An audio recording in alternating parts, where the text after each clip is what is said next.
We were there to ask her for help to remodel the women's basketball locker room, and that was truly the intent of our meeting, and she has graciously stepped up to the plate to help us.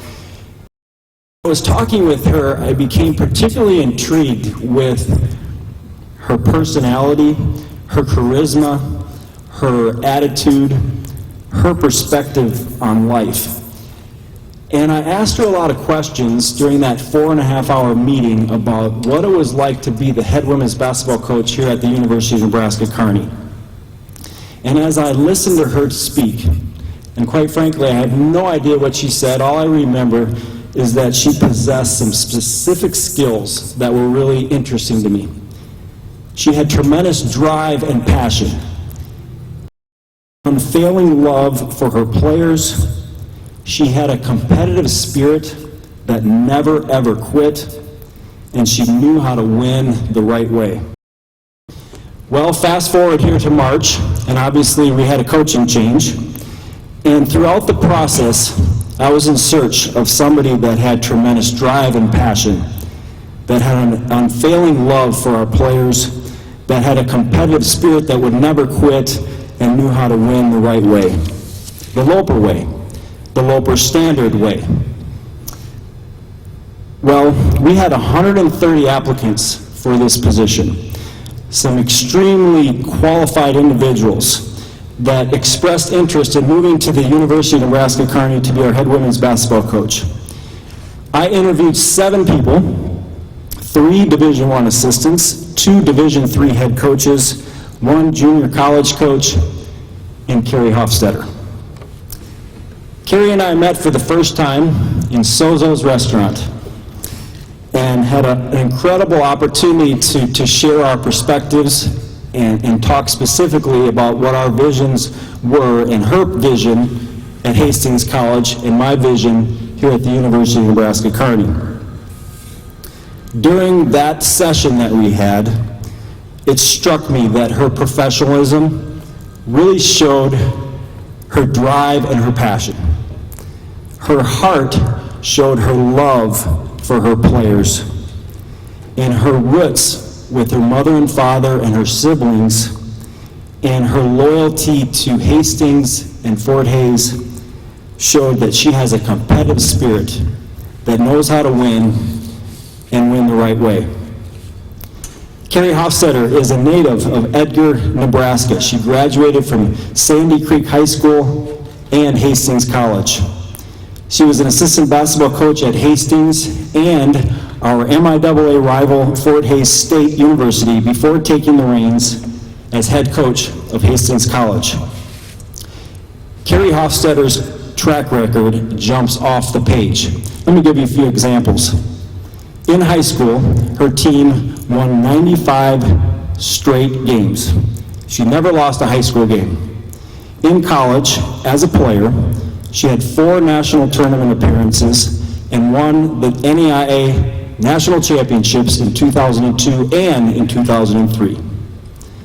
As a coach, she participated in 4 national championships and won the 2006 national title. Coming back to Hastings, her head coaching record is 68-31. With the last 2 seasons being 25 and 28 games that she has won in her last 2 years. I had a chance to talk to Jerry Smuddy and Patty Sartorius the last couple days. And consistently, those 2 individuals said to me, Paul, Carrie Hofstetter is a slam dunk. And through our conversations, they shared, they expressed that Kerry has tremendous drive, great passion, and extreme love for the student athletes, and has a competitive spirit that never dies. And she is a perfect fit for the Loper Standard and what UNK is looking to do. My wife and I are fortunate to have 2 lovely daughters that are very young, but I would be thrilled, ecstatic, super excited to have the opportunity for my daughters to someday to be able to play for a person like Carrie Hofstetter. Kerry is going to be the 7th head women's basketball coach in the history of the University of Nebraska, Kearney. And at this time, I'd like to bring her up, give her a commemorative jersey with her name on the back of it, and say, welcome to the Loper family.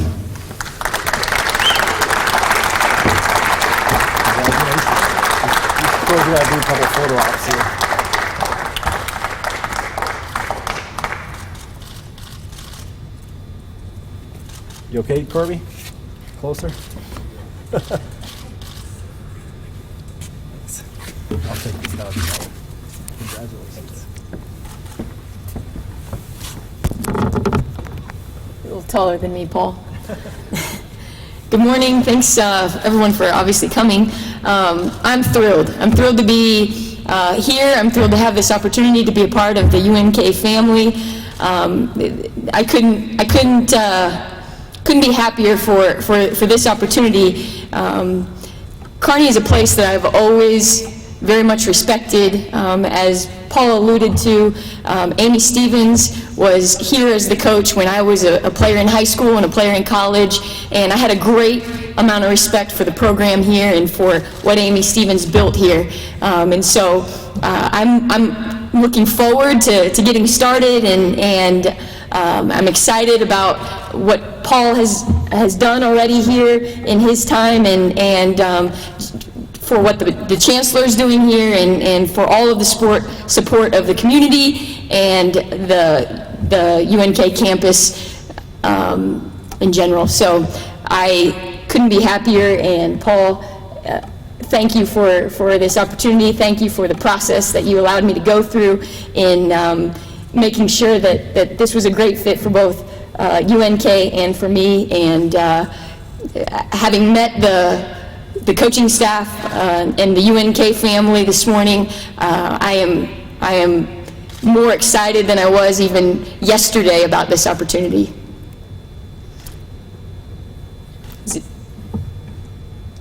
We'll open up for questions.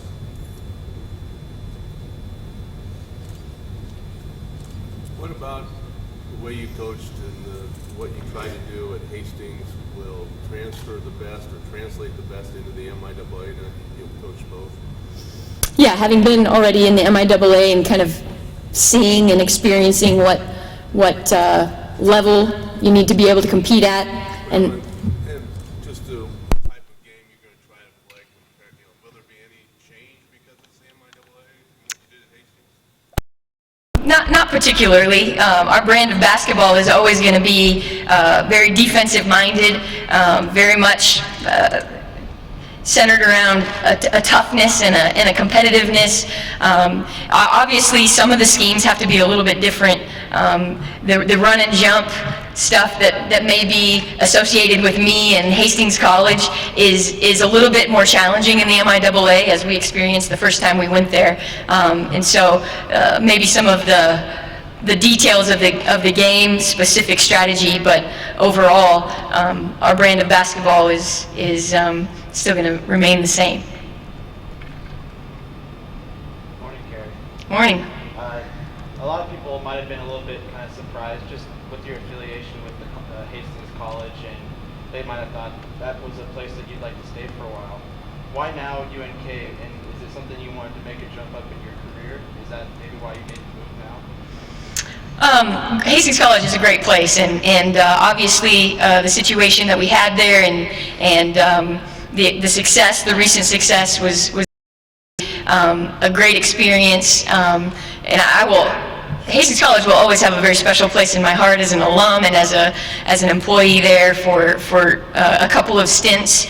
The reason for the transition is timing, and the timing of this opportunity is ideal. I think that UNK is committed to excellence in the MIAA, and I am driven to be excellent, and I'm driven to help a program move towards being successful in the MIAA, and so the primary reason was timing. Kerry, what's one of the first things now that you've taken this head coaching position? Okay, that's done. What's the next step? What's next for you on the agenda? What do you have to accomplish next? Well, I think the most important part of a program is the people within the program, the players. And so I'll work really hard to get to know them, to build relationships with them, to make sure that we're all on the same page and that we're moving in the same direction. The one thing I love about being a basketball coach is I come to work every day and my job is to help them be as great as they want to be. And so I'm really excited about the opportunity to meet them this afternoon and get to know them and really start doing what I can to help them be their best. Kerry, will you be bringing your staff, or you have a new assistant coaching staff here? The staffing decisions haven't been made yet. Those are still in progress. There is still some decisions to be made in both the assistant coaching position and the graduate assistant position. Would John be coming, or is he in line for Hastings? You know, I'm not exactly sure where Hastings is headed, and obviously John is in a little bit of a situation now where he's kind of weighing his options, and obviously he'll have some opportunities in several arenas. So I'm not exactly sure about that yet. What about recruiting? What are your recruiting plans, and what's your idea as far as where you want to recruit, and do you feel like you have, being already someone familiar with the MIAA, being at Fort Hays and all your years at Hastings? Absolutely. I think there's a ton of talent in the state of Nebraska, and that will be our first and foremost priority to recruit the kids that are right here in Nebraska, the young women in Nebraska who are capable of playing at this level in the MIAA and in Division II, and there are tons of them, and that's what we're going to build our program around. The connections that we have in the state of Nebraska and our ability to recruit to the University of Nebraska, Kearney, will definitely help us move the program in the direction that we are hoping that we can move it.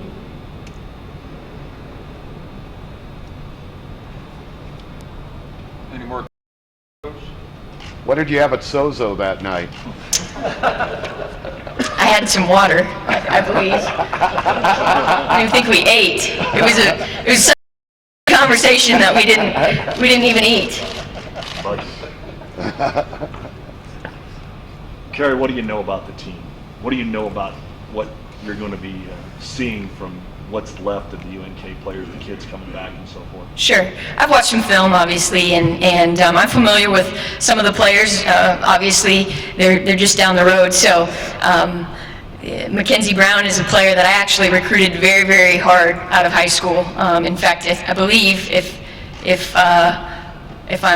she was honest with me about her recruiting situation, it came down to us and Kearney, and so I recruited her very, very hard throughout her junior and senior year of high school, and so I obviously know quite a bit about Mackenzie. And then Laramie Lewis is a player that I've obviously watched over the course of her career. Obviously, I haven't been in the MIAA, so I haven't watched her as closely as I would have, but you know, she also is a player that I think has done amazing things here and will continue to be a really important piece in the upcoming season. And there are others. I just, you know, need to continue to learn about them, and in the next few weeks I obviously will spend a lot of time watching them and working with them and figuring out exactly how we can utilize them and help them continue to be great. Hey, Coach. Good morning. Morning. After dinner at Sozo, how much time did you need to think over the decision, or was it just, you know, drop dead, this is where I'm going? Well, it took a lot of conversations actually with Paul. We had multiple conversations. That was just the first one. But I did go away from that knowing that Paul is an incredible leader, and again, his vision for the athletic department and UNK, the entire athletic department, not just women's basketball, but for every team, is something that I was drawn to and was really impressed by, and knew that I wanted to be a part of it. As far as recruiting, you let some that you've been trying to get back to step out of Hastings' way on that, or is it a fair game, or what are you, what's kind of the immediate plans to get into the players coming here now? Yeah, we'll definitely jump into the recruiting side of things immediately. There are lots of opportunities to recruit great talent in Nebraska. Obviously, there were some very talented kids committed to Hastings College, and that will continue to move down that path and attend Hastings College and play there and have successful careers. As for specifically in recruiting, we'll work through that here in the next couple of weeks. Any more questions for Coach? Does anybody have questions for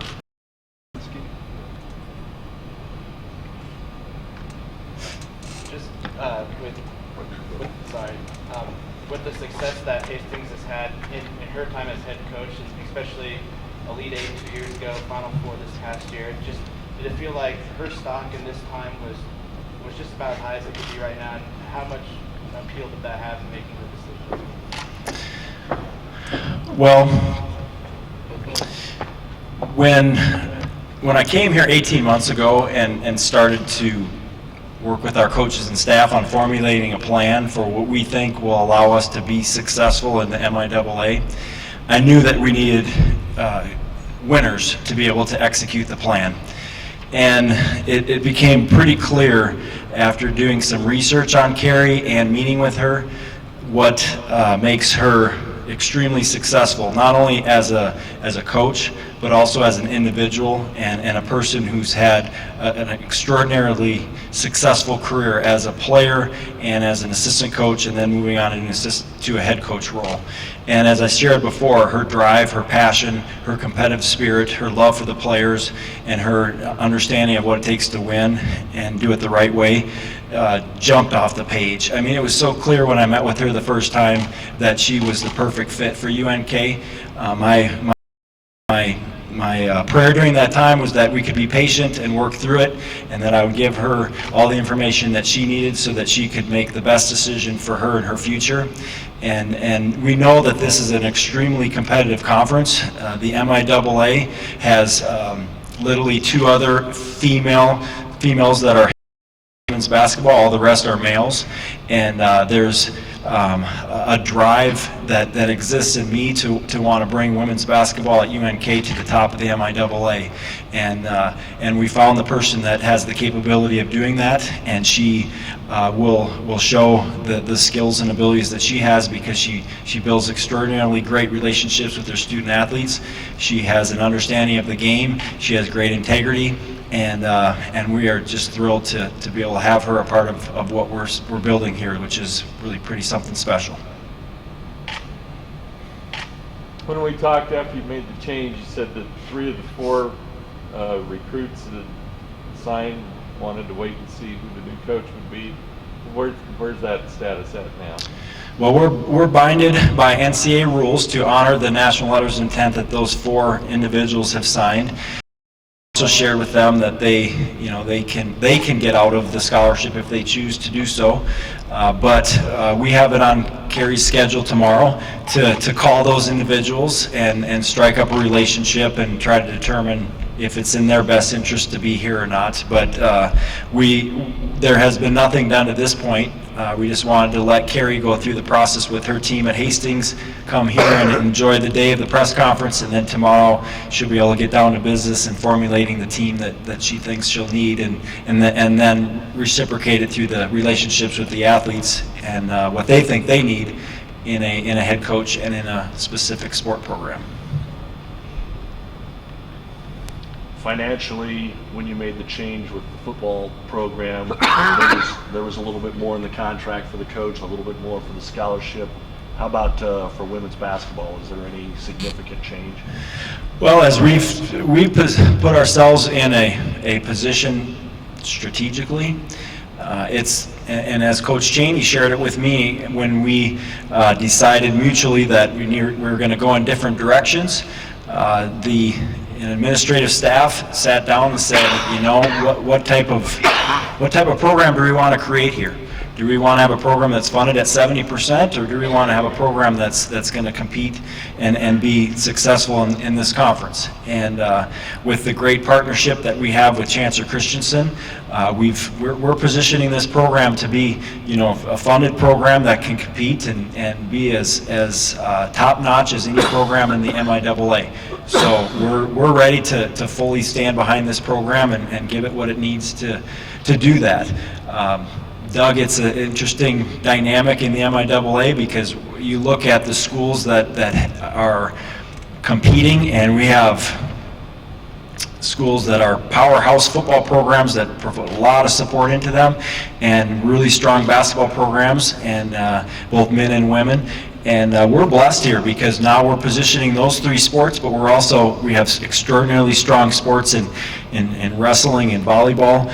And on top of that, we have other programs that are doing really well, and we're continuing to try to help them, but they're nowhere near our counterparts in this conference. And so with the baseball program that's second in the MIAA right now, and with the track team that competes for top 3 in the league every year, those two programs are doing it with not a lot of resources, and so I'm awfully proud of them. But we feel we need to start somewhere, and we're starting with, obviously with the women's basketball program.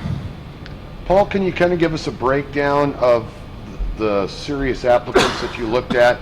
How many were men and how many were women? I would guess, and I didn't look at it statistically, but I would have to render that out of the 130, we had 115 that were men and the rest that were women. It was quite interesting to watch that dynamic unfold, in that there was a great interest from men that either are assistant coaches or head coaches at a comparable level to ours. And so I was flattered with the amount of applicants that we had, and was really thankful that we were able to draw such a strong pool. So if you combine what we were able to do in football and women's basketball, we're talking close to 300 people that are interested in moving to Kearney to be a part of something special. Any more questions?